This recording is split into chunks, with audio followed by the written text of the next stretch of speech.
ನಮಸ್ಕಾರ ಸ್ನೇಹಿತರೆ, welcome to ಮಲೆನಾಡ ಪರಿಸರ ಯೂಟ್ಯೂಬ್ ಚಾನಲ್ ಹಾಗೂ ಫೇಸ್ಬುಕ್ ಪೇಜ್ಗೆ ಮೊದಲನೇ ಸತಿ ಆನ್ ಕ್ಯಾಮ್ರಾ ಬರ್ತಾ ಇದ್ದೀನಿ ಸ್ನೇಹಿತರೆ. ವಿಷಯ ಏನಪ್ಪಾ ಅಂತ ನಿಮಗೆ ಈಗಾಗಲೇ ಗೊತ್ತಿರುತ್ತೆ. ಏನು, ನಮ್ಮ ಗಜೇಂದ್ರ ಆನೆ ಸುಮಾರು ಒಂದು 20 ವರ್ಷಗಳ ಕಾಲ ಮೈಸೂರು ದಸರಾದಲ್ಲಿ ಭಾಗವಹಿಸಿರುವಂತಹ ಒಂದು ಲೆಜೆಂಡ್ ಆನೆ ಅಂತ ಹೇಳ್ಬೋದು. ಅವನ ಓಜಿ ಗಜೇಂದ್ರ ಅಂತಾನೆ ಕರೀತಾರೆ. ಅಂತ ಆನೆ ಏನು ಬೂದಿ ಪಡಗ ಕ್ಯಾಂಪ್ನಲ್ಲಿ ಒಬ್ಬಂಟಿಯಾಗಿ ಇಷ್ಟು ದಿನ ಕಾಲ ಕಳೀತಾ ಇದ್ದ.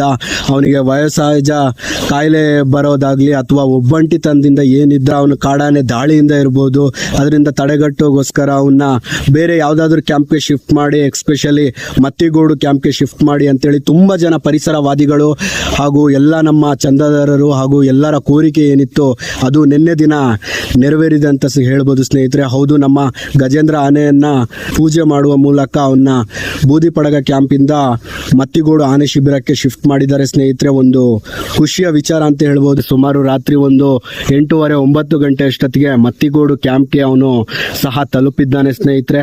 ಅವನ ಭವಿಷ್ಯ ಉತ್ತಮವಾಗಿರಲಿ. ಅಲ್ಲಿ ನಿಮಗೆ ಗೊತ್ತಿರುತ್ತೆ, ಮತ್ತಿಗೋಡು ಶಿಬಿರದಲ್ಲಿ ನಮ್ಮ ಅಭಿಮನ್ಯು, ಭೀಮ ಇರ್ಬೋದು ಹಾಗೂ ಶ್ರೀಕಂಠ ಆನೆಗಳೆಲ್ಲ ಮತ್ತಿಗೋಡು ಆನೆ ಶಿಬಿರದಲ್ಲೇ ಇರೋದ್ರಿಂದ ಅಲ್ಲಿ ನಮ್ಮ ಗಜೇಂದ್ರ ಏನಿದ್ದಾನೆ ಅವನಿಗೆ ಯಾವುದೇ ರೀತಿ ತೊಂದರೆ ಆಗಲ್ಲ ಅಂತ ನಾವು ಭಾವಿಸ್ತೀವಿ ಸ್ನೇಹಿತರೆ.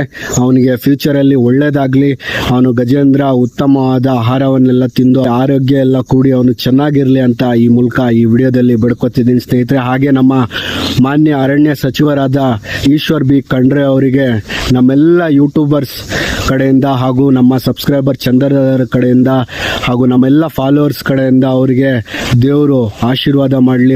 ಇಷ್ಟು ಹೇಳ್ತಾ ಈ ವಿಡಿಯೋನ ಇಲ್ಲಿಗೆ ಎಂಡ್ ಮಾಡ್ತಾ ಇದ್ದೀನಿ ಸ್ನೇಹಿತರೆ. ಈ ವಿಡಿಯೋ ನಿಮಗೆ ಇಷ್ಟವಾಗಿದ್ರೆ ನಿಮ್ಮ ಸ್ನೇಹಿತರ ಜೊತೆ, ಫ್ಯಾಮಿಲಿ ಜೊತೆ ಶೇರ್ ಮಾಡಿ, ಸಬ್ಸ್ಕ್ರೈಬ್ ಮಾಡಿ, ನಮ್ಮನ್ನು ಸಪೋರ್ಟ್ ಮಾಡಿ ಸ್ನೇಹಿತರೆ. ವಿಡಿಯೋ ನೋಡಿದ್ದಕ್ಕಾಗಿ ಧನ್ಯವಾದಗಳು.